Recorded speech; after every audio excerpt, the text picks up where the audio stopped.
Сәлеметсіздер ме? Мен есімім Жұмағтай Райса Айтбайқызы, және де бүгін менің отаныма, менің бастамам атты жобаны қорғағым келіп отыр. Мен бұл жоба кезінде көптеген іздестіру жұмыстарын жүргіздім.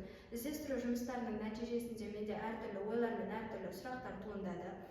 Біздің еліміз Қазақстан бұл құпияға өте бай деп санаймын, және де әрбір адам өзінің елді мекенінің, тұрып жатқан жерінің құпия сырын білу өте қызық деп түсінемін, және де соған байланысты мен бүгін Қазақстанның 7 кереметі номинациясы бойынша айтып кеткім келіп тұр.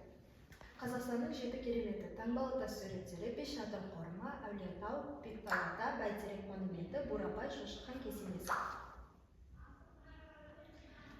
Таңбалы тас суреттері: ертедегі адамдар күнге күйген жалтыртау жартастарына арнайы адамдардың, жануарлардың, арбалардың және де сол уақытта болып жатқан соғыс кезеңінен тасқа қашап салған деседі. Және сонымен қатар біздің Қазақстан, өзіміздің еліміз, осындай таңбалы тас суреттеріне ең бай жерлердің бірі болып есептеледі.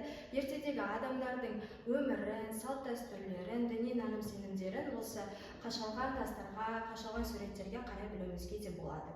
Және де бұл Алматы облысындағы таңбалы тас суреттері бүкіл әлемдік маңызға ие. Бесшатыр қорымы орналасқан жері жер шалғырында, оның етегінде Шылбыр қойнауында орналасқан. Және де оның бір ерекшелігі, ол Орта Азия мен Қазақстан аумағында жерге ағаштан отырғызылған ең ежелгі сәулет өнерінің бірі болып табылады.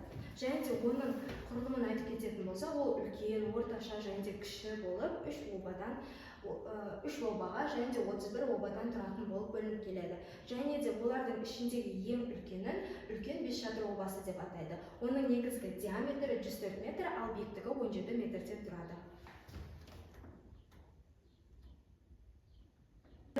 Бұл Қарақуыс тауының оңтүстік шығыс бөлігінде орналасқан таудың бірі болып табылады. Және де Ұлытау тау сілемдері бойынша 240 километрге дейін созылып жатыр. Сонымен қатар оның негізгі биіктігі 400 метрде 1134 метрге дейін жетеді. Оның ең биік нүктесі осы Әулиетау нүктесі болып табылады, және де ол жерде тас мұралары кең сақталған. Жошы хан кесенесі: бұл Жезқазған қаласынан солтүстік шығыс бөлігінде 50 километр жерде орналасқан кесене болып табылады. Және де ол Қаракереңгір өзенінің жағалауында орналасқан. Сонымен қатар біз осы кесененің сыртына қарайтын болсақ, оның сыртында арнайы таңбалар бар. Және де сол таңбаларда арнайы Жошы ханның тұсындағы әрбір тайпаларды атай аламыз. Оған Оғыз, Арғын, Қыпшақ, Керей, Найман, Қоңырат және де тағы да басқалары осы кесенені Жошы ханға арнап салғанын түсінуге болады. Және де Жошы хан 1227 жылдан дүниеден өткеннен кейін Жошы ханна 1228 жылы осы кесенені салған болатын. Ал енді Бәйтерек монументі: оның орналасуы Нұр-Сұлтан қаласы, Қазақстан.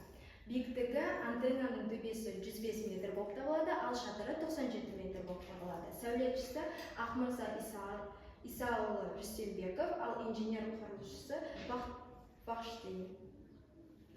Ал енді іздестіру жұмыстарының нәтижесінде қорытындылай келетін болсам, әрбір адам өзінің туып жатқан жерінің, елінің сыр құпиясын білу қажет деп есептеймін. Себебі отансыз адам ормансыз бұлбұл дей келе, егер біз өзіміздің осындай еліміздегі әртүрлі сыр құпияларымызды білмейтін болсақ, онда біздің жеті қазыналарымыздың барлығы бірте-бірте естен шығып кете береді.